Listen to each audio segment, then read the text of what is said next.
Bueno, ahora vamos a pasar a la última presentación de la jornada, la conferencia magistral a cargo de Ignacio Aymerich.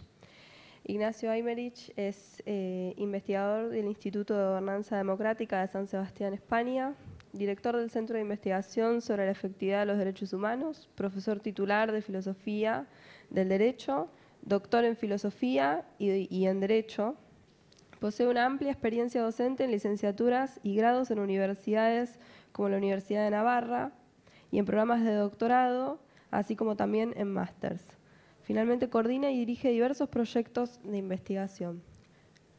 Llamamos al profesor Ignacio Aymerich.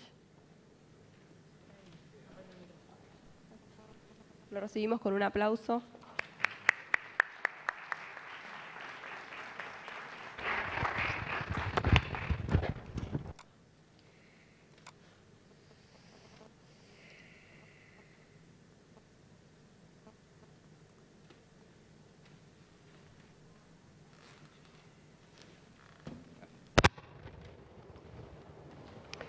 Puedo ponerme aquí, ¿verdad? Sí.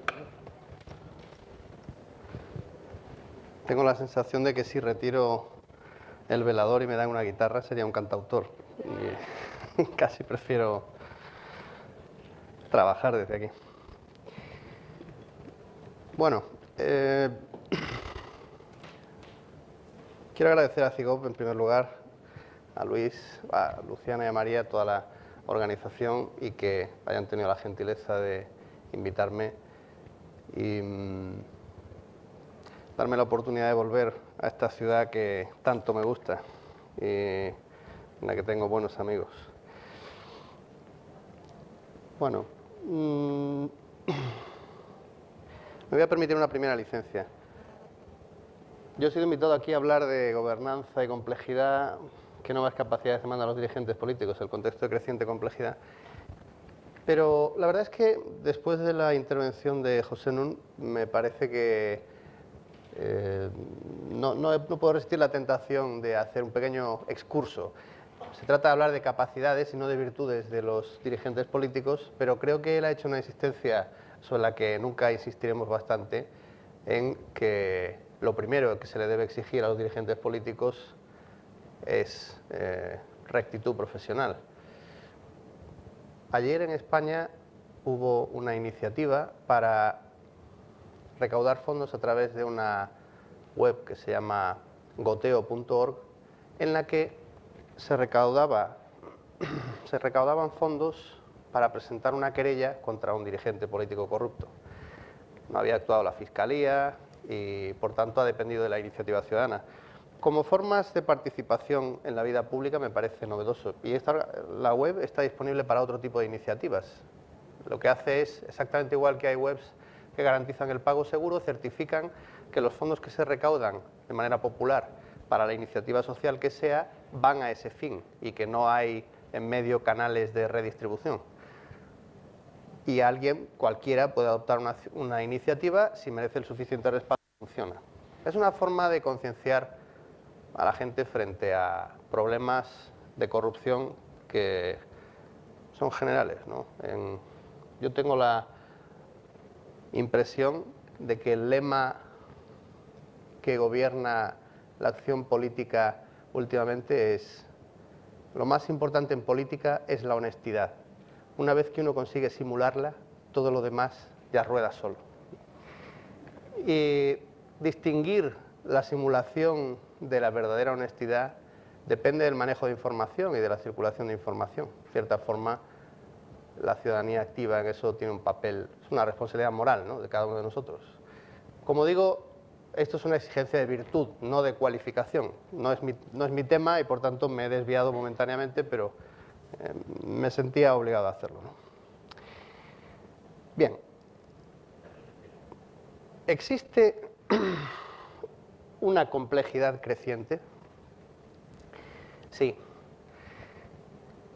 Hay un humorista español que se llama El Roto, humorista gráfico, que recientemente en un chiste salía una señora así humilde viendo la televisión y decía: lo malo de esta sociedad de la información y la comunicación es que no se entiende para nada lo que ocurre. Y creo que es bastante atinado el haber apuntado a la cuestión. Efectivamente, se multiplican los medios de comunicación, las fuentes de información, pero no se entiende en qué dirección estamos yendo. Y precisamente la falta de perspectiva para comprender cuál es la dirección del cambio puede explicar que se le dé excesiva importancia a ciertos fenómenos y que otros que verdaderamente son importantes pasen desapercibidos. Así que mi idea hoy es tratar de ver en qué marco tiene lugar esta evolución, cómo se explica, cómo se están produciendo estos cambios sociales, para que en la perspectiva general, dando un paso atrás, podamos ver qué tipo de exigencias tiene hoy el ejercicio de las responsabilidades políticas y en particular en relación también con el desarrollo de las redes sociales, nuevas tecnologías de la información y la comunicación. ¿Qué es complejidad? Todos hablamos de complejidad, pero creo que conviene detenerse un minuto a intentar definirla para saber de qué hablamos. Complejidad, dice Luhmann, tiene lugar cuando la diferenciación interna de un sistema lleva a que unas partes pierdan contacto con otras. Esto puede resultar un poco abstracto, ¿no? Dentro de la teoría de sistemas. Es una teoría abstracta, pero no una teoría interdisciplinar que se ha formado a partir de desarrollos de la cibernética, la biología, matemáticas, y bastante poderosa como teoría. ¿Qué significa esta diferenciación? ¿Y qué significa que unas partes pierdan contacto con otras? Voy a tratar de aludir a ejemplos relativamente sencillos, tal vez banalizando un poco lo que es la teoría de sistemas, pero me interesa más que se entienda que no que nos situemos a un nivel de discusión hiperacadémica. Hay dos facetas en esto. La subjetiva ya fue señalada hace mucho tiempo por Durkheim, ¿no? Es la división del trabajo social. Implica, decía Durkheim, ¿no?, que la división del trabajo social produce la paradoja de que hay un incremento simultáneo de la interdependencia y de la autonomía. Nosotros podemos pensar, a mayor interdependencia social, menos autonomía individual, y sin embargo es justo al revés. Pensémoslo con un ejemplo. Si una persona hace 8, 9, 10 siglos, en una estructura económica basada en la economía primaria, lleva una explotación agropecuaria, básicamente resuelve casi todas sus necesidades.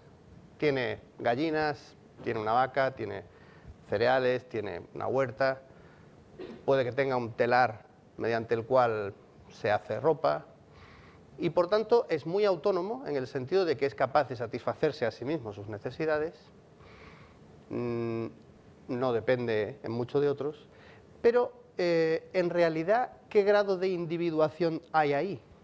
Prácticamente todo el mundo desarrolla tareas semejantes y todos son muy semejantes entre sí, mientras que en las sociedades contemporáneas la división del trabajo hace que una persona pueda ser jefe de control de calidad de una industria de electrodomésticos, pongamos.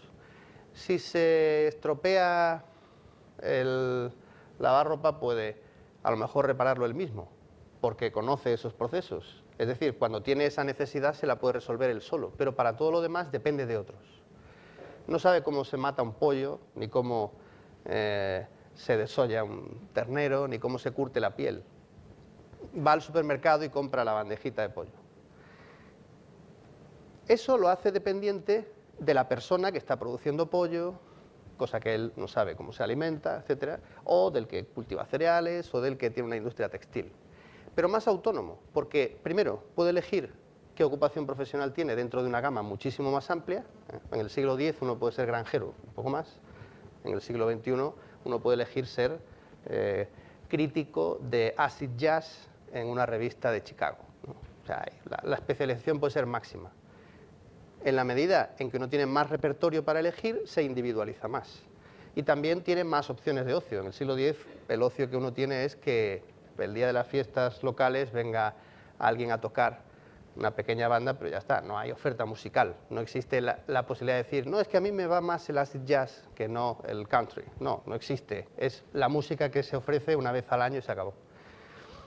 Por tanto, somos más individuales, mayor autonomía, pero mayor interdependencia. Y esa interdependencia implica complejidad. Nosotros perdemos el contacto con la producción de pollo. Los niños, cuando dibujan un pollo, dibujan ya el pollo. Es famoso el chiste, ¿no? No, es un hecho, vamos. Preguntaron a los niños que dibujasen un pollo en un colegio y dibujaron el pollo ya sin cabeza, sin piel, ¿no? Porque es lo que ven en el supermercado. Han perdido el contacto con la actividad profesional producir pollos. Nosotros desconocemos cómo se construyen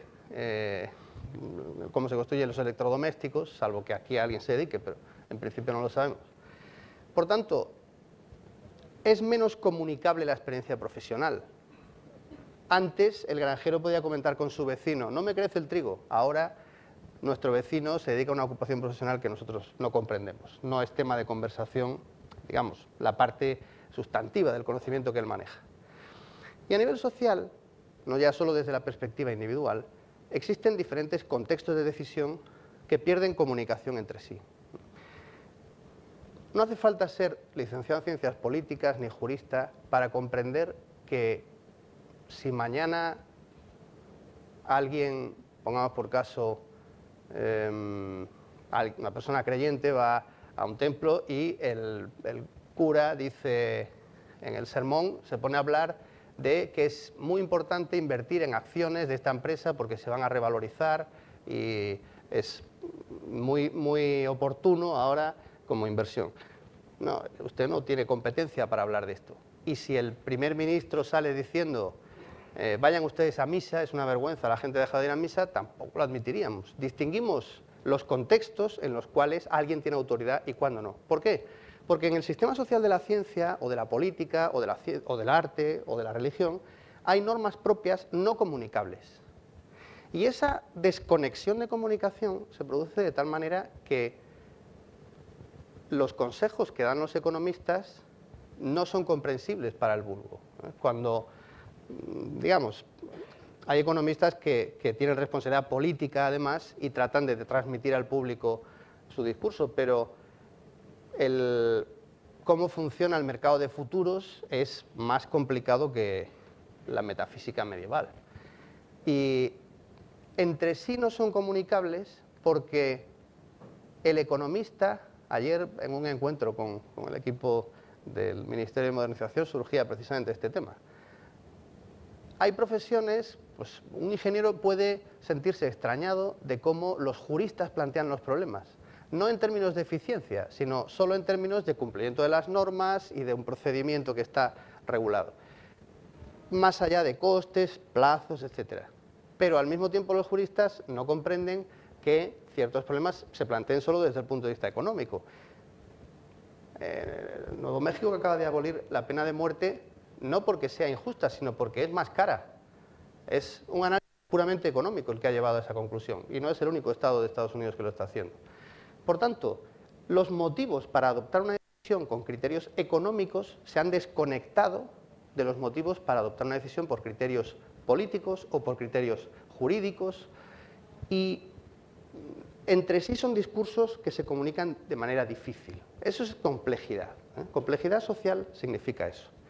Bien, ¿qué respuesta puede dar el poder político al incremento de complejidad? Voy a adelantar un poco la respuesta final, si bien luego la veré más pormenorizada. El sistema político puede, en primer lugar, enfrentarse a la complejidad. El ejemplo máximo lo tendríamos en los Amish, que no sé si son diversas películas aparecen, ¿no? Es una secta protestante anabaptista hay en diversos países, pero principalmente en Estados Unidos, que su imagen de marca, digamos, ante el resto de la opinión pública se autodenominan the plain people, ¿no? La gente sencilla, o sea, los que han abdicado de la complejidad. Viven como en el siglo XVIII, no utilizan electricidad ni vehículos, ¿no? Bien, uno puede negar la complejidad. Incluso una opción fácil es adoptar una perspectiva de encabezar la resistencia contra la complejidad, ¿no? Pues si el Fondo Monetario Internacional nos exige tal, nosotros vamos a ir en contra. No, bien, a veces no le doy la razón al Fondo Monetario Internacional, ni mucho menos, pero antes del no, pensemos por qué en un mundo complejo de interdependencias financieras se está planteando esta exigencia. El no es lo más fácil. Ejercer el liderazgo político diciendo nos oponemos, conocemos nuestro modo de vida de siempre y no queremos que nos lo cambien, por tanto yo soy el abanderado de la resistencia contra la complejidad. Habitualmente es una respuesta que falla. Otra opción, también equivocada, es transferir la complejidad a la ciudadanía. Y en parte el papel de las redes sociales y todo esto, como trataré de ver después, se está interpretando dentro de esta opción. Yo,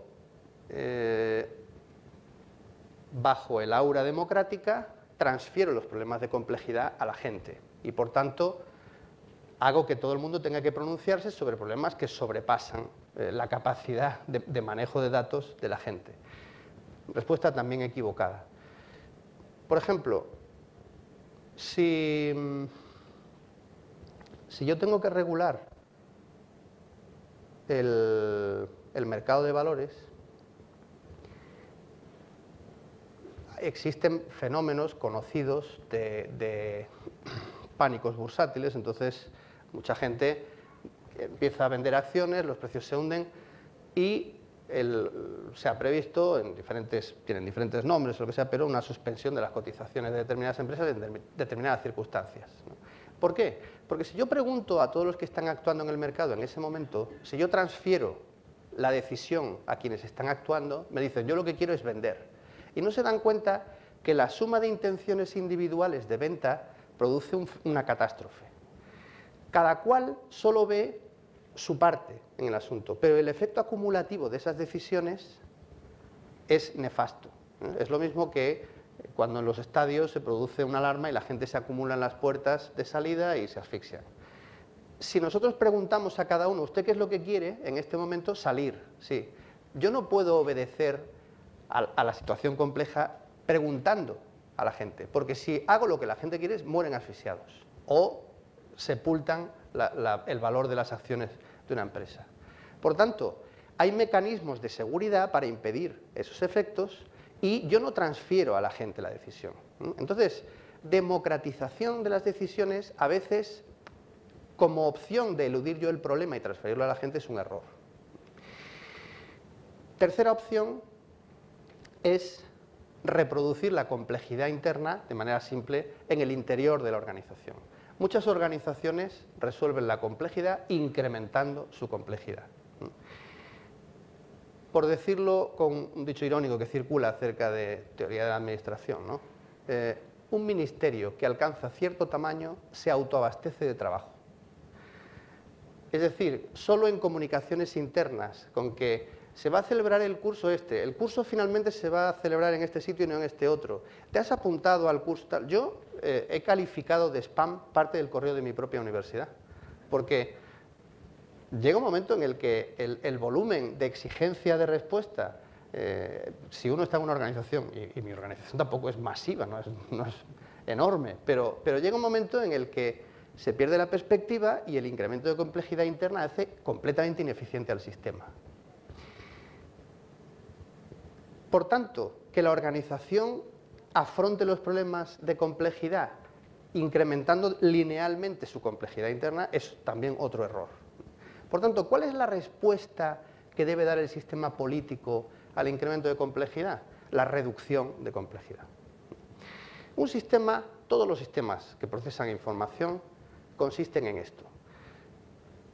José no ha citado a Borges. Yo celebro que haya sido recordado, además, en un lugar que lleva su nombre, pero citaba a Funes el Memorioso. Yo me alegré mucho de ver que Luhmann cita otro cuento de Borges, brevísimo, que se llama Del rigor en la ciencia.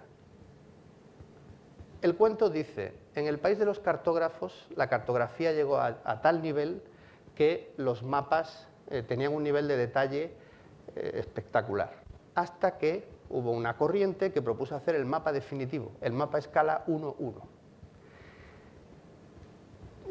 Una revolución acabó con aquel movimiento porque el mapa ocupaba la superficie del país. Claro. El país se convirtió en inhabitable. Si en el afán de hacer frente a la complejidad, el mundo es complejo, nosotros pretendemos adoptar una estructura de la misma dimensión que el mundo, no resolvemos el problema. Un mapa es una versión simplificada de la realidad. Y nosotros, si alguien nos acusa, es que usted no tiene en cuenta todos los hechos, es que el mapa ignora cosas. Claro, es que su función es reducir la complejidad. Por tanto, hay que ser muy conscientes de que la respuesta que debe dar el sistema no debe ser incrementar ilimitadamente su complejidad, porque entonces se vuelve inútil. Y la administración pública, en muchísimos aspectos, ha terminado por ser inútil a base de responder a la complejidad incrementando complejidad. Bien, pero,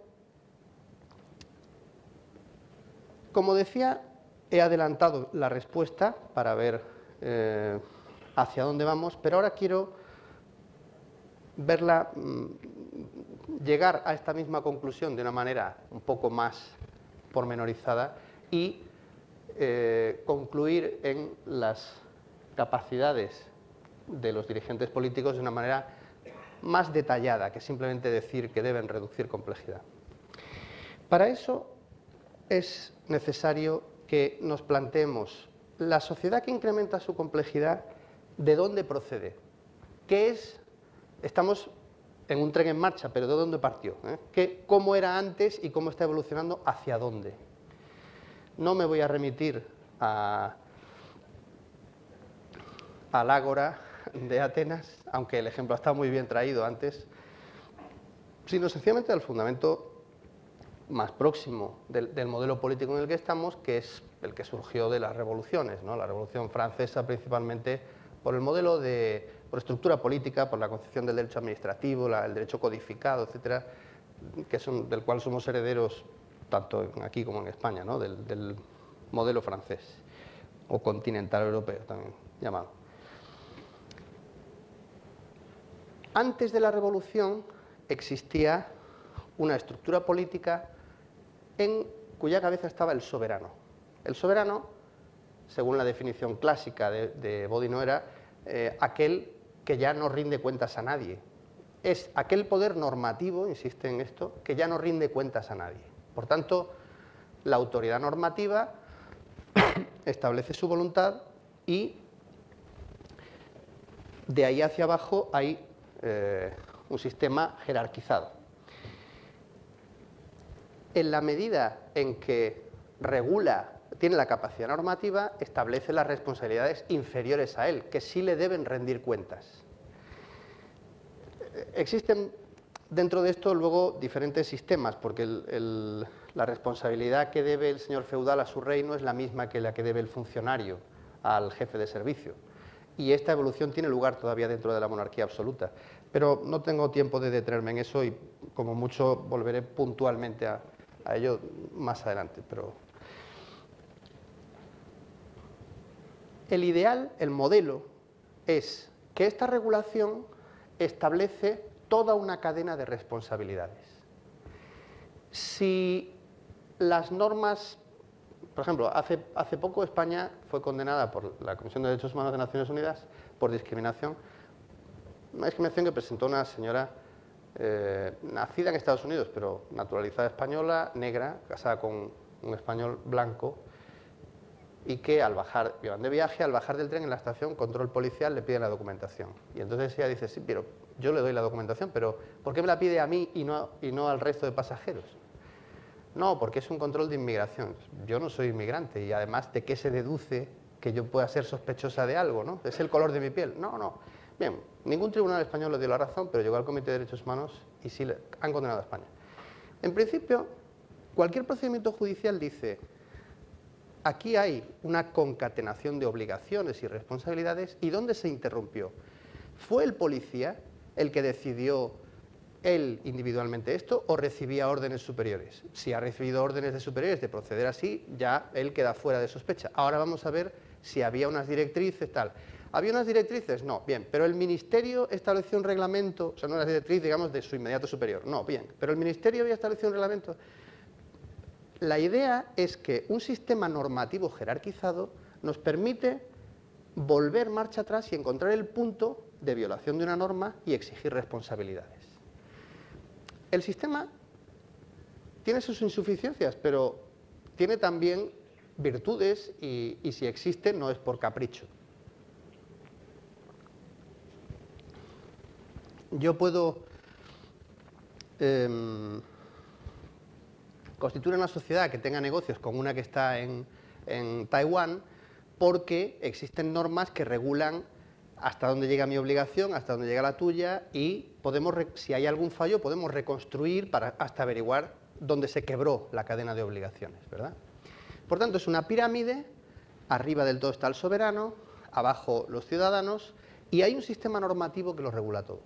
Pero llega la revolución y dice, no, quitemos al soberano, que a partir de ahora ya no va a ser el rey, que es un poder exento, no tiene que dar respuesta a nadie, y vamos a poner a la soberanía popular.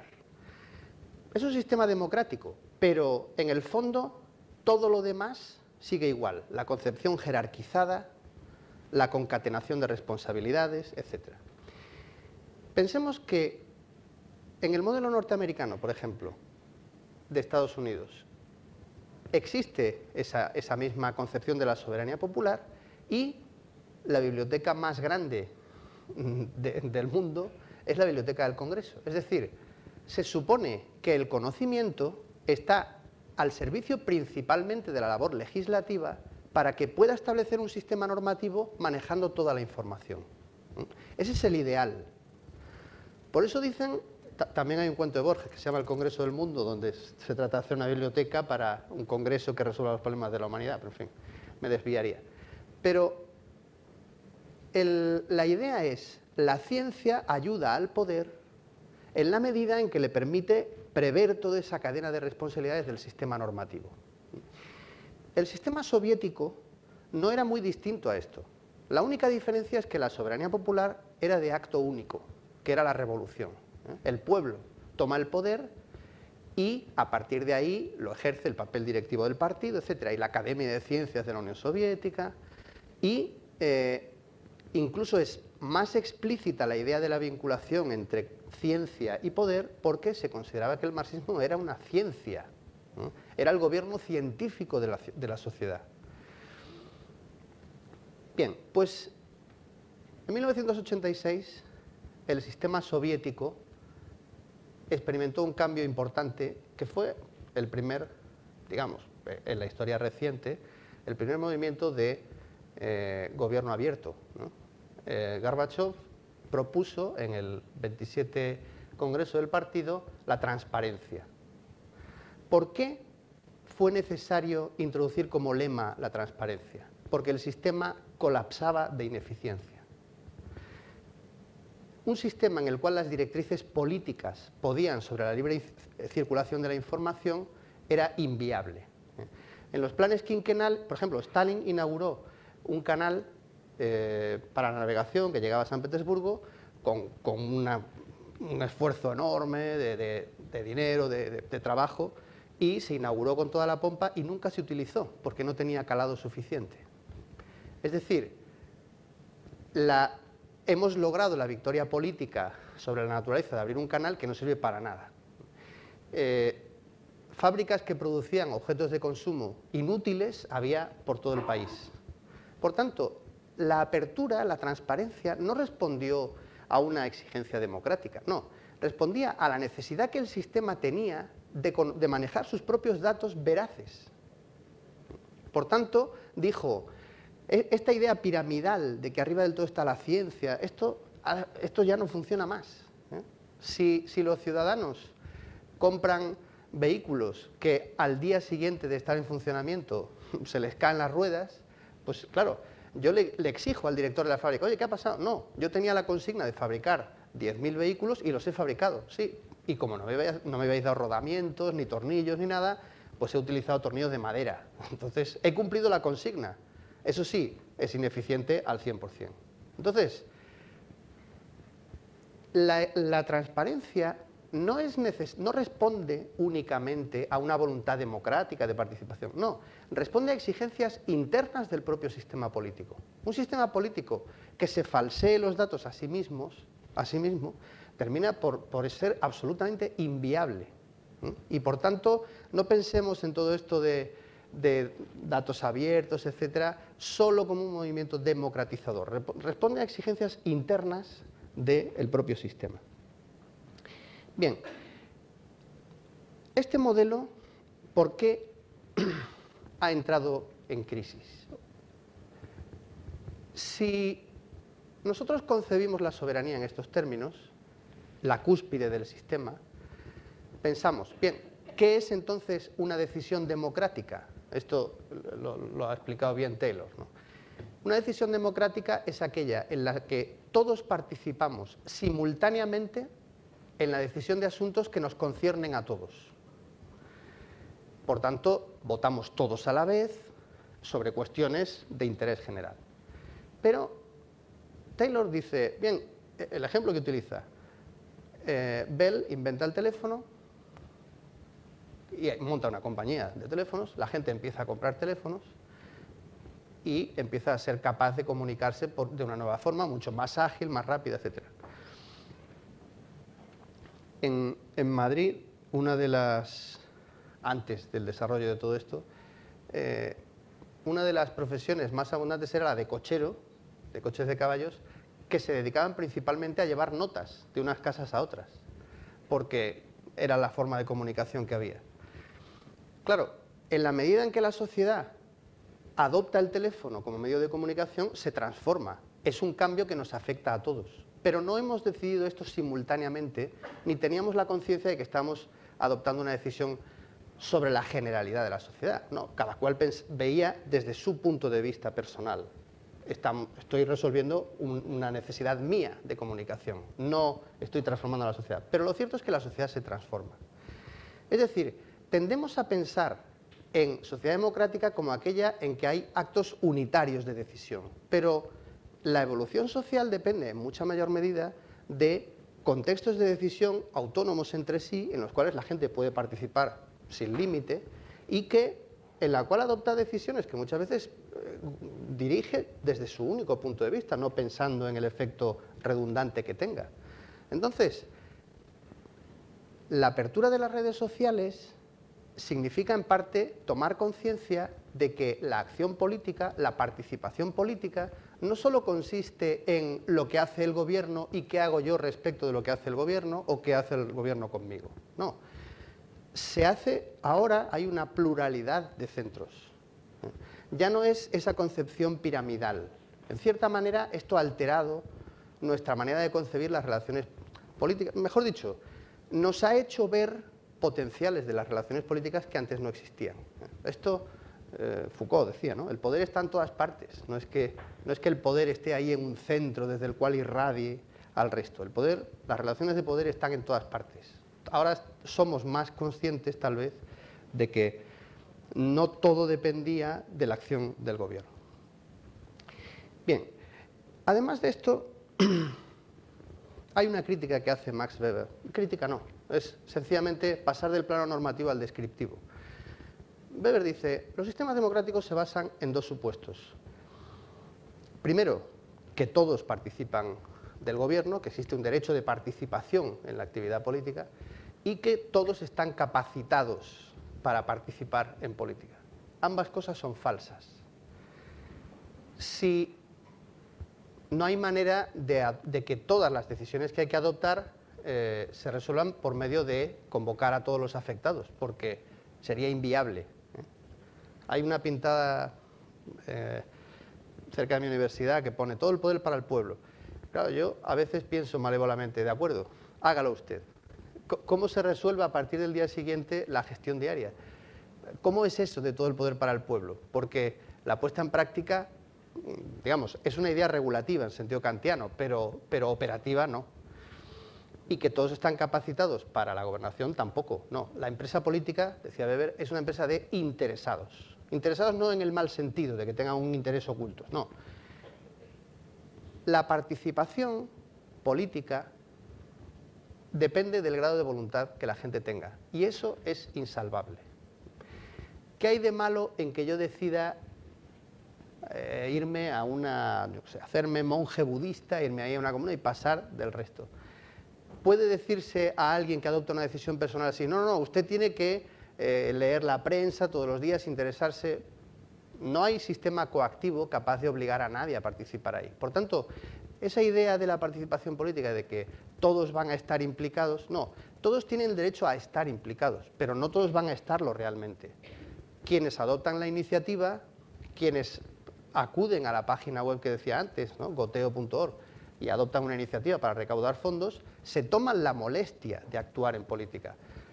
Otros sencillamente ponen una cantidad y otros no hacen nada. Y esas diferencias siempre existen, siempre. Por mucho que haya gobierno abierto, que haya una web en que se puedan plantear iniciativas ciudadanas, etc.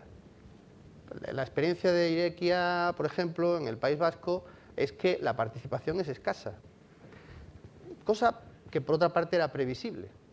El hecho de que las autoridades políticas abran una vía para que la gente pueda elevar propuestas no significa que al día siguiente el 100% de las personas vayan a elevar propuestas. Lo cierto es que siempre es un grupo reducido. Bien, pero el principal factor de cambio que ha hecho que ese modelo jerarquizado se altere, más de los límites intrínsecos que tiene un sistema democrático, etcétera, es la sociedad del conocimiento. La sociedad del conocimiento, la transformación social de peso que supone la sociedad del conocimiento, no es que todos seamos más inteligentes, es que lo que en la sociedad industrial era la división del trabajo, ahora es la división del saber. La sociedad del conocimiento no implica un manejo de verdades más firmes, más bien al contrario. La sociedad del conocimiento significa que los procedimientos de producción de conocimiento, que antes eran exclusivos de la ciencia, se han ido ampliando a otros sectores sociales. Y la ciencia parte de la premisa de que siempre está revisando sus premisas y pone en cuestión las teorías vigentes para tratar de sustituirlas por otras.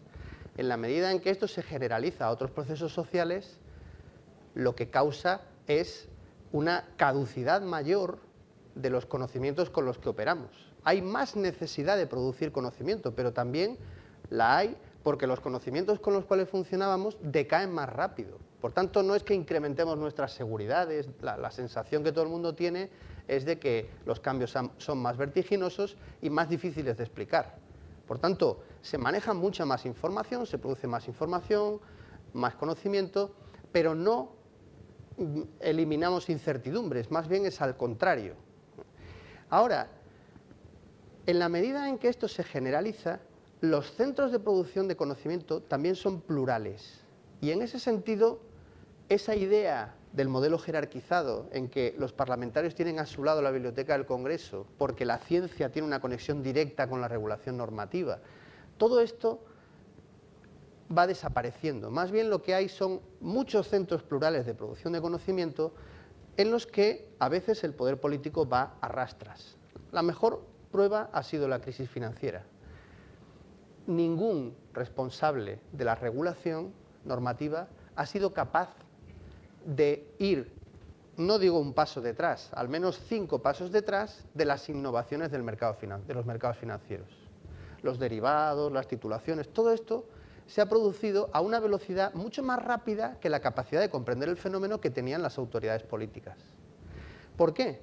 Porque la producción de conocimiento de los sistemas financieros es mucho más ágil que la del sistema político. Y ese desacoplamiento es lo que ha producido el problema. El problema ha estado en el déficit de conocimiento que tenía el sector político en relación con el sector financiero. No es que no haya conocimiento, el conocimiento existe, lo que pasa es que es asimétrico.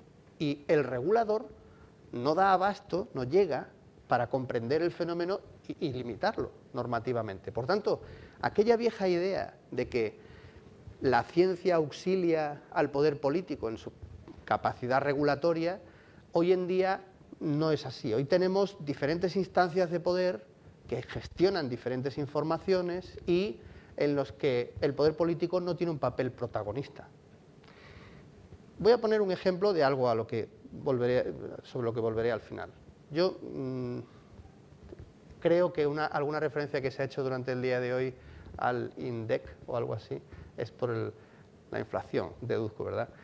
Bueno, Alemania, que no es un país sospechoso de prácticas irracionales, ¿no? Más bien son gente muy cerebral, tiene, por supuesto, institutos públicos de producción de estadísticas oficiales.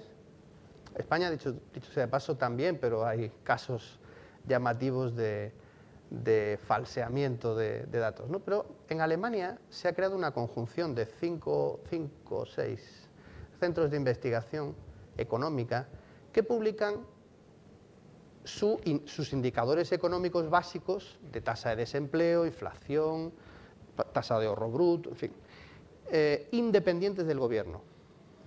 Si el gobierno tiene la tentación y hacen pública la metodología de cálculo, ¿no? En España el falseamiento de datos tuvo lugar, el más llamativo, cuando la entrada del euro, en que todo el mundo percibió que los precios subían con la excusa del euro, porque si algo costaba 147 pesetas, pues no iba a ponerse el precio nuevo en euros poniendo 0,83, se puso 1 euro. Y los redondeos siempre iban al alza, no a la baja, con lo cual el efecto inflacionario fue enorme. Todo el mundo lo percibió y todo el mundo estaba esperando las estadísticas oficiales. Cuando se publicaron, resultó que no, que habían subido los precios muy poco. La oposición llamó al presidente del Instituto Nacional de Estadística, al Parlamento, a declarar y dijo, no, es que hemos cambiado la metodología de cálculo en diciembre, ¿no? Y en enero, con el euro ya en vigor, la inflación salía menor. Claro, no lo creyó nadie. Al cabo del año, alguien consiguió el dato verdadero de la inflación, calculada con el método anterior, y era mucho más, ¿no? Pero con subterfugios de estos se camufla ante la opinión pública la verdad de las cosas. ¿Por qué? Porque no hay un conocimiento alternativo. En Alemania, si el gobierno pretendiese hacer algo así, tendría enfrente la publicación de los indicadores económicos hecha por estos 5 o 6 institutos independientes. Con lo cual, el control del conocimiento se ha vuelto plural y los poderes políticos se ven bastante limitados en qué pueden camuflar como verdadero ante la ciudadanía porque hay otras fuentes de información. Otro ejemplo. Estados Unidos tiene el mérito de ser uno de los pocos, si no único, país que por ley vincula la cooperación al desarrollo a el respeto de los derechos humanos del país receptor de ayuda al desarrollo. La ley obliga a remitir a la Cámara de Representantes un informe anual sobre la situación de los derechos humanos en el mundo, quitando Estados Unidos, claro, porque Estados Unidos no es receptor de su propia ayuda al desarrollo. Y en función de ese informe la Cámara aprueba o no los fondos que van destinados a ese fin. El problema es que el informe lo hace la Secretaría de Estado, que es la que ha decidido con quién quiere tener mejores relaciones y a quién le va a conceder ayuda al desarrollo. Por tanto, no va a decir que hay violaciones de derechos humanos en aquellos países a los que previamente había decidido que se la iba a conceder. Por tanto, hace un informe maquillado, digamos. Hay casos así, Israel, que recibe una cantidad de fondos de cooperación enorme de Estados Unidos, cuando uno ve número de ejecuciones extrajudiciales, 0.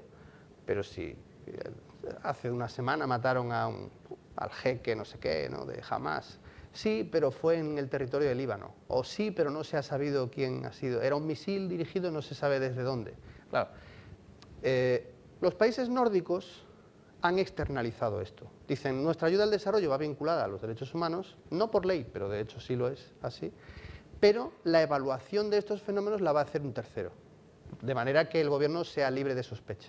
Entonces, la producción del conocimiento y la decisión política funcionan desde centros de poder, desde centros distintos, y por tanto, eso limita bastante las posibilidades de acción del poder político.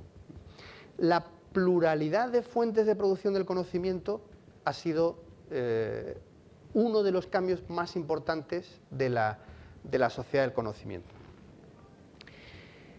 Bien, pues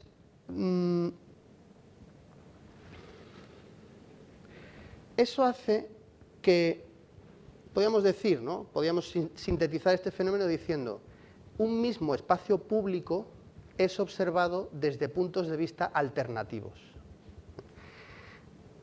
Para bien y para mal, lo que decía de Nuevo México también es un buen ejemplo.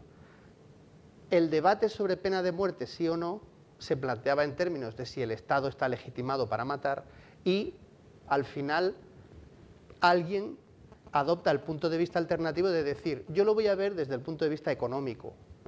¿Cuánto le cuesta al Estado mantener en prisión a la gente tanto tiempo? Gente que recurre la pena de muerte hasta la última posibilidad de recurso y que por tanto tiene toda la maquinaria del sistema judicial funcionando durante 20 años, 25 a veces, con el coste que se supone. Entonces, claro, la pena de muerte sale muy cara por esa razón, entre otras. Claro, al final uno dice que exista el punto de vista económico sobre pena de muerte sí o no, es lamentable como argumento moral, pero nadie había tenido la posibilidad de plantear una alternativa para analizar el problema, la decisión pública acerca de la pena de muerte. Hoy en día, la pluralidad de puntos de vista sí que ha aumentado enormemente. De esa manera, la sociedad del conocimiento ha alterado enormemente las relaciones políticas. Datos fiables sirven de punto de contraste frente a informaciones oficiales y moverse en ese terreno es ya moverse en un terreno policéntrico donde el poder político no ocupa la posición central. Tiene enfrente interlocutores de todo tipo a los cuales tiene que responder. Digamos, puede verse en entredicho su legitimidad desde ese punto de vista. Y aquí, legitimidad, tampoco lo menciono en un sentido valorativo. Legitimación, decía Weber, es la probabilidad de que un mandato específico sea obedecido. Es una cuestión empíricamente verificable. Si ahora mismo aparece aquí un bombero y dice desalojen, hay un incendio, todos desalojamos. ¿Por qué? Digamos, alguien ha emitido un mandato específico y el resto ha obedecido. Analizamos si efectivamente se cumplen los mandatos específicos o no. ¿Por qué? Porque suponemos que es la persona que maneja esa información y que es la que tiene que dar el aviso, etc. En otras ocasiones recibimos mensajes imperativos a los que no le hacemos ningún caso. Está calculado, pero me parece que hoy en día recibimos unos 3.000 mensajes imperativos al día de la publicidad, ¿no? Porque compre tal, haga tal, adquiera. Y son mensajes imperativos que no obedecemos. ¿De qué depende que lo obedezcamos? La probabilidad de que un mandato específico sea obedecido o no depende de la atribución de legitimidad que hacemos a quien lo emite. Como decía antes, si sale el primer ministro diciendo vayan a misa, nadie lo obedecería porque nadie lo considera competente ni es asunto suyo. Eso. Le reconocemos autoridad para otras cosas, pero no para eso. En la medida en que el poder político ya no gestiona la producción de conocimiento y que la producción que antes se hacía en el ámbito de la ciencia se ha expandido a otros muchos sectores, por obra de la sociedad del conocimiento hace que los argumentos de legitimidad ahora estén mucho más en entredicho, de manera más sistemática.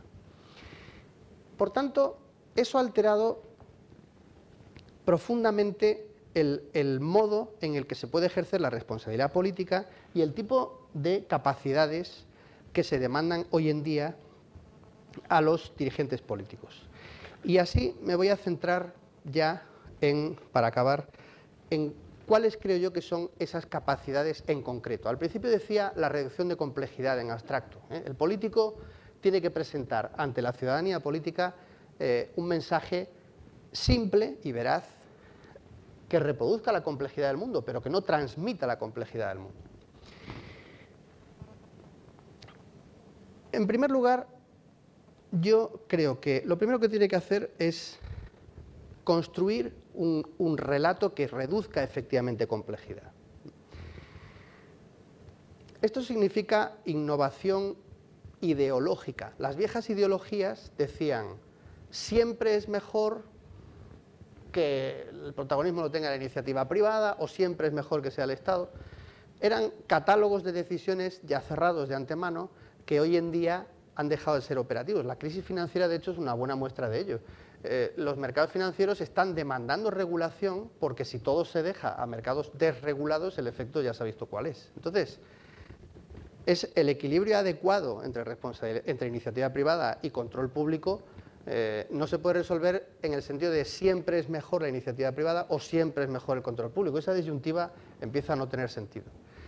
Pero, ¿por qué? Por ejemplo, un ejemplo que a mí me parece útil, en este sentido de ser capaz de transmitir un relato de cuál va a ser el proceso de decisiones, para el cual las viejas ideologías están dejando de funcionar.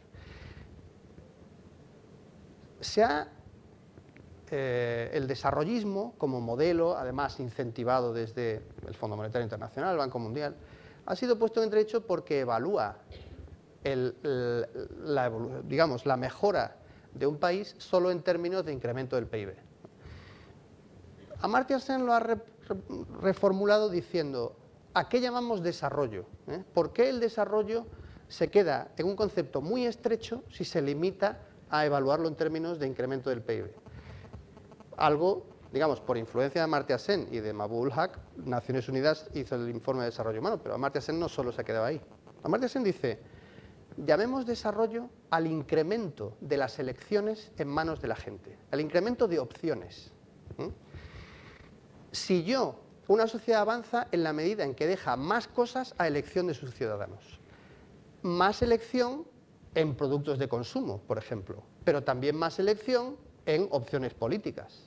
Por tanto, bienes privados y bienes públicos se integran en este concepto de desarrollo. Pensar en una oferta a los ciudadanos en el sentido de el objetivo político número uno es incrementar las capacidades de elección de las personas, o integra lo que antes eran disyuntivas ideológicas, sector público, sector privado. Me parece que Amartya Sen ha renovado ideológicamente propuestas que estaban empezando a quedarse un poco obsoletas porque ha sabido integrar eso.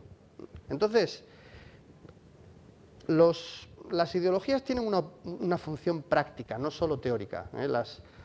Por ejemplo,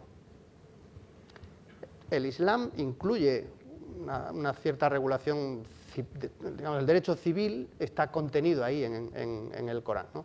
Pero el Corán, claro, está previsto para regular las relaciones de una comunidad política muy pequeña, un pueblo nómada de la península arábiga. En la medida en que el Islam se expande, empieza a tener problemas organizativos mucho más complejos. Y claro, con una frase como en los negocios, sé leal, uno dice sí, pero en esta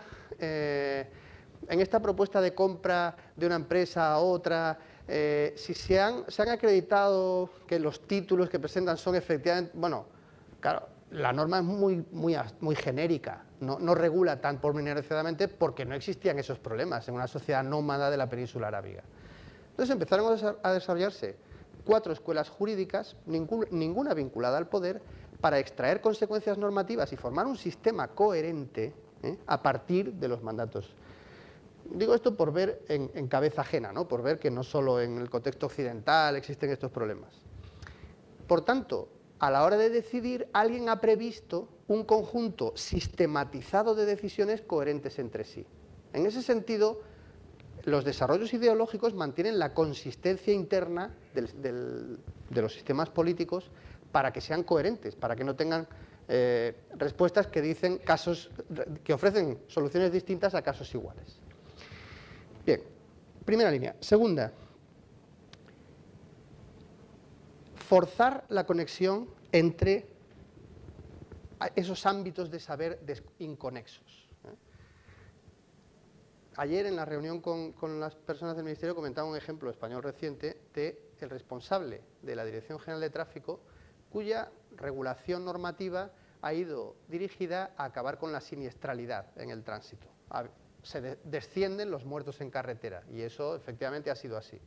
Una de las vías para lograrlo ha sido que lo que eran faltas administrativas ahora son delitos y por tanto hay más capacidad coactiva del Estado contra quienes conducen de manera temeraria. Esto se ha presentado como un éxito de gestión y efectivamente en una administración de justicia ya sobrecargada y lenta ha incrementado en un 50% las causas penales. Él como responsable de tránsito puede decir, no es mi negociado, yo me ocupo, yo conozco mi sector y los efectos que tienen otros no me interesan. El responsable político es el que no puede permitir que se formen islas de conocimiento así en la gestión. No, ¿qué argumentos económicos hay para adoptar esta decisión? Bien, yo escucho a los economistas, pero acto seguido pregunto por los otros puntos de vista. Nozick dice, los economistas parece que escriben para que sus discursos sean leídos por dictadores benevolentes. Es decir, personas que tienen todo el poder, no va a haber nadie capaz de discutir sus decisiones y que quieren el bien de la gente. Y entonces los economistas le dicen, para el bien de la gente hace esto, haz lo otro. No tienen en cuenta que ese discurso luego tiene que ser transmisible a la gente y que la gente lo acepte. El economista lo dice como si fuese, no, ahora hay que recortar salarios y tal. Bueno, un momento, la gente tiene que aceptar que eso va a ser un recorte. Por tanto, eso no es mi problema, es un problema tuyo. No formes conocimientos que solo están en su cápsula. ¿Qué punto de vista económico hay sobre este asunto? Pero ¿qué punto de vista jurídico hay? ¿Qué punto de vista de protección del medio ambiente?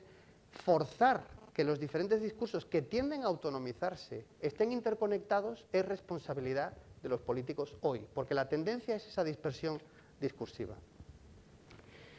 Tercero, que la capacidad regulatoria vaya unida a análisis de efectividad. Seguimos con un modelo muy decimonónico de elaborar normas, pero ¿las normas se cumplen o no? Eso al político ya no le interesa. Hay infinidad de casos en que ante un problema social la respuesta de la autoridad política es elaborar una nueva ley. Sí, pero salen, rueda de prensa, hemos conseguido una nueva ley y tal, pero ¿esa ley se cumple o no? Al cabo de un año, ¿qué ha pasado? Ya, no me interesa. Entonces, en ese sentido, las leyes deben ir previstas, especialmente en la medida en que afecten, por ejemplo, a derechos económicos, sociales y culturales, de mecanismos de verificación de su efectividad, algo para lo cual los juristas no suelen estar muy capacitados. Yo siempre insisto, ayer también mencionaba este ejemplo en este foro que decía, porque es una de las primeras investigaciones de sociología jurídica. En Alemania se quiso hacer una ley que equiparase a los hijos legítimos e ilegítimos y la norma lo que previó es que el padre estaba obligado a pasar una pensión a la madre que fuese suficiente para alimentar, vestir, alojar al niño de acuerdo al nivel social medio de la madre. De esa manera el padre no podía desentenderse de sus hijos ilegítimos, sino que tenía que pasar una pensión, etc. Bien, Geiger demostró que con eso se perpetuó la desigualdad de trato, porque los hijos ilegítimos eran, en la inmensa mayoría de los casos, hijos de padres de nivel económico alto y madres de nivel económico bajo. Por tanto, lo que decía la ley es, puedes gastar mucho menos dinero en tu hijo ilegítimo que en el legítimo, que no pasa nada. ¿Por qué se produjo el efecto contrario al deseado? Porque el legislador no preguntó primero cuáles eran las estadísticas de hijos ilegítimos. Legisló en vacío, en el vacío. Entonces, mucha regulación se hace así. Y si queremos que las normas sean eficaces, hay que prever en qué medio social han de ser aplicadas y qué mecanismos de verificación de su efectividad van a tener. Hay otros ejemplos, pues Francia, por ejemplo, la ley de representación paritaria, en Francia sí previó un mecanismo de control de los porcentajes de representación femenina en los parlamentos. Hay leyes que sí se hacen así, pero en muchos otros contextos la ley es ciega a los efectos sociales. Sí, termino ya. Y por último, el desarrollo de administraciones independientes o de centros de investigación independientes. Como decía, el caso alemán de estos institutos económicos, o bien en la medida en que se ponga de director del Banco de España, como está ocurriendo ahora, a un afín político, que luego su evaluación de los riesgos será gobernada por lo que le digan sus jefes políticos, entonces se hará trampas en el solitario.